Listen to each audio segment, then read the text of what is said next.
पहाड़ियों के बीच बसे एक अनोखे गांव में साहिब नाम का एक मेहनती किसान रहता था। वह अपनी अटूट कार्यनीति और अनाज की खेती के प्रति समर्पण के लिए दूर दूर तक जाने जाते थे। गांव के सभी लोग उसकी प्रशंसा करते थे। हालांकि साहिब का जीवन चुनौतियों से भरा हुआ था। प्रकृति की कठोर मार अक्सर उसकी फसलों पर कहर ढाती थी।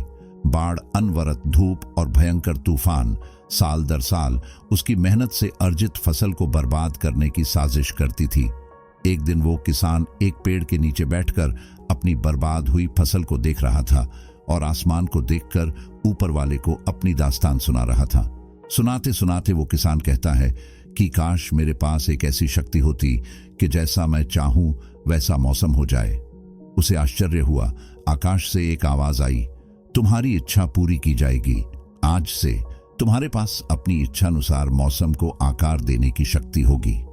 नए विस्मय के साथ साहिब ने अपनी फसलों के लिए आदर्श परिस्थितियां बनाने के लिए अपनी नई शक्ति का उपयोग करते हुए काम करना शुरू कर दिया। किसान ने फिर अपने खेत में फसल उगाई और उन फसलों को आंधी, तूफान जैसी चीजों से बचाया। उसके खेत इतनी प्रचुर मात्रा में फले फूले कि कल्पना से परे थे और उस साल किसान के खेत में ऐसी फसल हुई जो पहले कभी नहीं हुई थी। फसलें पकते ही गांव में उत्साह का माहौल हो गया। उत्सुकता से साहिब और गांव वाले सुनहरे अनाज की कटाई के लिए निकल पड़े। लेकिन जैसे ही उन्होंने गेहूं की बालियां तोड़नी शुरू की, उनके चेहरे पर गहरी निराशा फैल गई। प्रत्येक बाल बंजर थी, सारी बालियां अंदर से खाली थी, गेहूं के दानों से खाली थी। साहब ने आसमान की ओर देखा। उसके चेहरे पर निराशा झलक रही थी। क्या मुझे मेरी महत्वाकांक्षा की सजा मिली है? वह जोर से आश्चर्यचकित हुआ। ऊपर से एक आवाज गूंजी, सुखदायक लेकिन सख्त, यह सजा नहीं है बल्कि एक सबक है साहिब।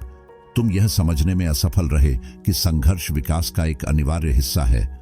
जिस तरह तूफान और सूरज की रोशनी तुम्हारी फसलों का परीक्षण करती है, उसी तरह जीवन की चुनौतियां तुम्हें आकार देती हैं। इसके जिम्मेदार तुम खुद हो।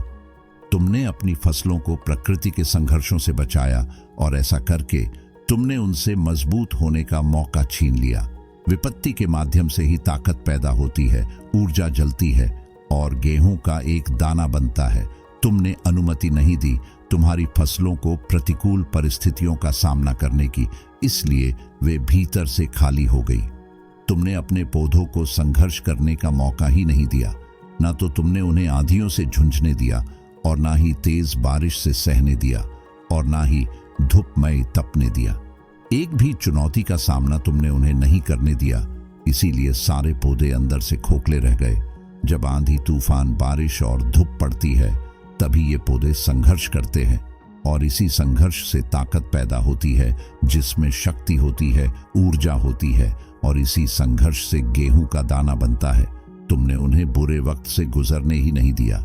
ये पाठ न केवल साहिब के दिल में बल्कि उनकी कहानी सुनने वाले हर किसी के दिल में गूंज गया। वही सच्चाई हम पर लागू होती है। अगर हमें कोई परेशानी आती है तो वो हमारे बेहतरी के लिए आती है, हमें ताकतवर बनाने के लिए आती है।